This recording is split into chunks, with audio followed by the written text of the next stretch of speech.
Alhamdulillah. Assalatu wassalamu ala rasulillah. La hawla wa la quwwata illa billah. Wa ba'd. Ada pertanyaan? Apakah ada kemungkinan agama seperti Hindu dan Buddha dulunya adalah Islam yang dibawa oleh nabi-nabi terdahulu, kemudian menjadi rusak?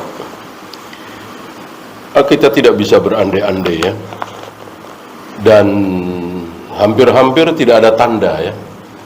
Kalau Yahudi Nasrani kan tandanya banyak sekali. Tentang Allah mereka masih menyebut, tentang Ibrahim, tentang Ishak, Yakub. Ya artinya jelas sekali. Kalau Yahudi itu, Nasrani itu dulunya Islam dalam arti umum ya.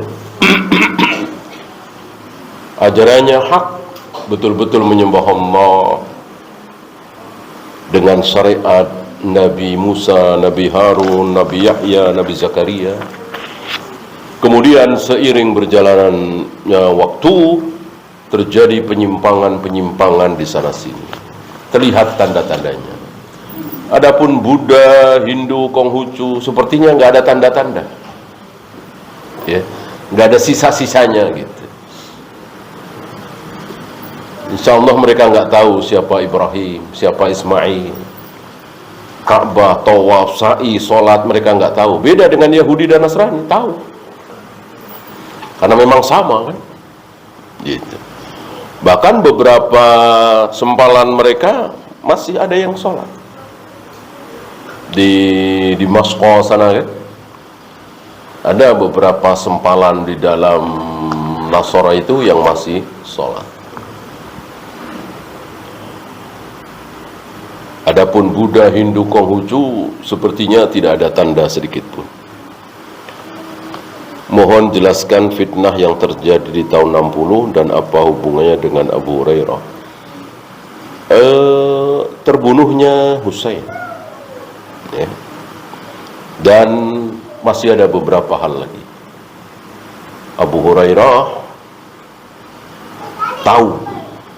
taunya dari Nabi SAW, nubuat Nabi.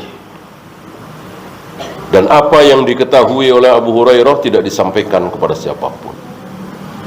Sampai Abu Hurairah mengatakan, kalau aku sampaikan, barangkali leherku sudah digorok orang. Ya. Nah, dari sini kita tahu bahwa ada ilmu yang tidak disebarkan kepada kaum muslimin lebih baik, yaitu tentang peristiwa-peristiwa. Kenapa? Karena nggak usah disebarkan, nanti juga tahu sendiri, gitu ya. Kan nggak mungkin batal. Ya taruhlah seandainya memang sorih tegas bahwa cucuku Husain akan dibunuh di Karbala misalnya. Misalnya ada sabda Nabi, apa bisa dihalangi? Gimana caranya supaya Husain jangan terbunuh? Nggak bisa. Nggak bisa. Sabda Nabi adalah dari Allah. Tidak mungkin salah, nggak mungkin batal. Ya sudah. Daripada kaum muslimin ketakutan ini, udah biarkan saja. Karena pasti terjadi, nggak mungkin enggak. Ya. Oleh karena itu, ketika Umar usul kepada Hudzaifah, bagaimana kalau pintu itu dibuka saja, jangan didobrak. Kalau didobrak kan nggak bisa ditutup lagi. Kalau dibuka kan bisa dikunci lagi, nanti nggak ada fitnah lagi. Kata Hudzaifah, nggak bisa, harus didobrak. Maksudnya Umar mengusulkan, gimana kalau aku turun saja, lengser dari khalifah, biar aku tidak dibunuh, biar fitnah itu bisa ditutup lagi. Kata Hudzaifah, nggak bisa, harus didobrak ya. Ya kalau omongan sorehnya, vulgarnya ya nggak bisa, emang takdir kamu harus dibunuh gitu. Cuman kan tidak soreh seperti itu. Kan terkenal dialog Umar dengan Hudzaifah.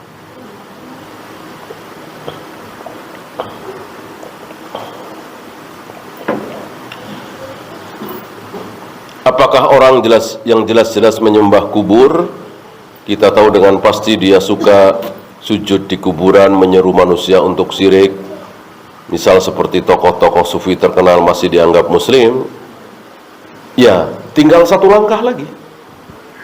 Tinggal satu langkah lagi untuk menyatakan dia kafir. Dan satu langkah ini jangan dihilangkan. Kita harus taat kepada dalil.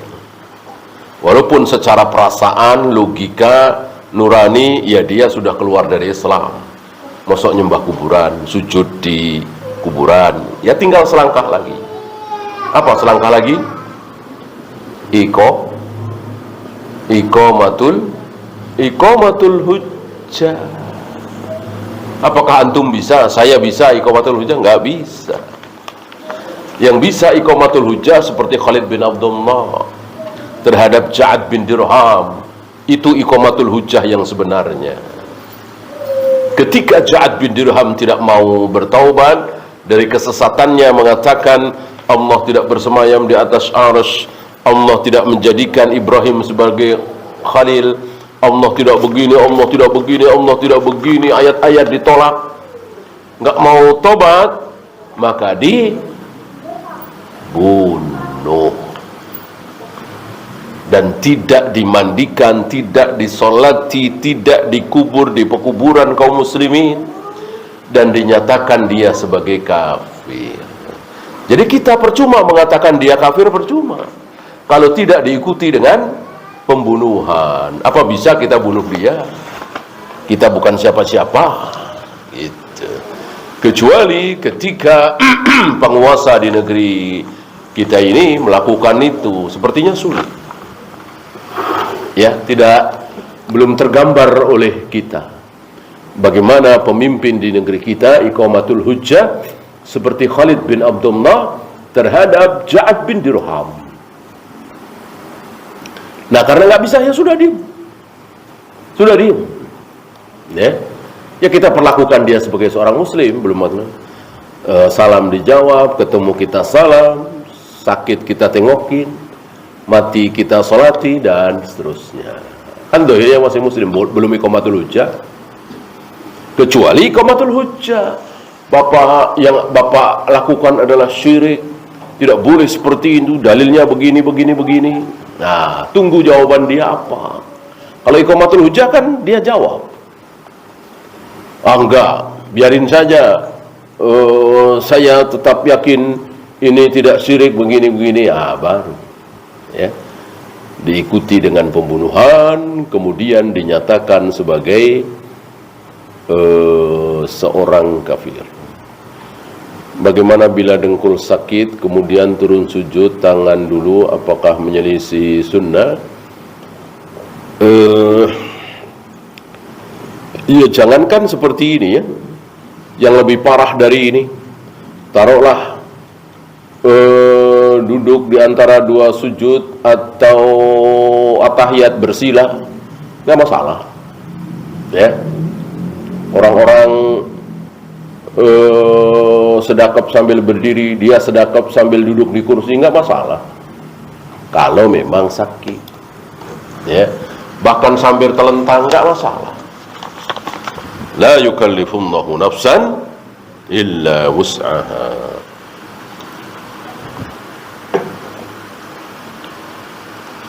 Mengikuti seorang tokoh yang menghalal haramkan sesuatu tanpa dalil, apakah termasuk menyembah? Iya. Ucapan siapa? Ucapan siapa ya? Ucapan Nabi SAW. Terhadap siapa? Terhadap siapa? Adi bin Hatim. Ketika Adi bin Hatim awalnya protes ya dengan ayat ittakhadhu akhbarahum wa ruhbanahum arbabam min dunillah. Itu orang-orang ahli kitab itu menjadikan para pendeta, para pastor tuhan-tuhan selain Allah. Mereka menyembah para pendeta, para pastor. Adi bin Hatim protes, ya Rasul, dulu waktu saya masih ahlul kitab, saya tidak menyembah pendeta, pastor. Saya menyembah Allah, saya tidak menyembah pendeta, pastor. Kok Al-Quran mengatakan ahlul kitab menyembah pendeta dan pastor? Nabi bertanya, apakah para pendeta, para pastor itu menghalalkan yang haram? Dijawab, iya. Adi bin Hatim tahu, sadar. Iya. Menghalalkan yang haram? Iya. Kalian ikut? Iya. Para pendeta, para pastor mengharamkan yang halal? Nikah halal diharamkan. Oh betul. Kalian ikut? Iya. Tilka ibadatuhum. Itu yang dimaksud kalian menyembah mereka. Nah, dari sini keluar hukum bahwa ketika seorang tokoh menghalalkan yang haram, mengharamkan yang halal, kok kita ikut-ikutan, tilka ibadatuhum.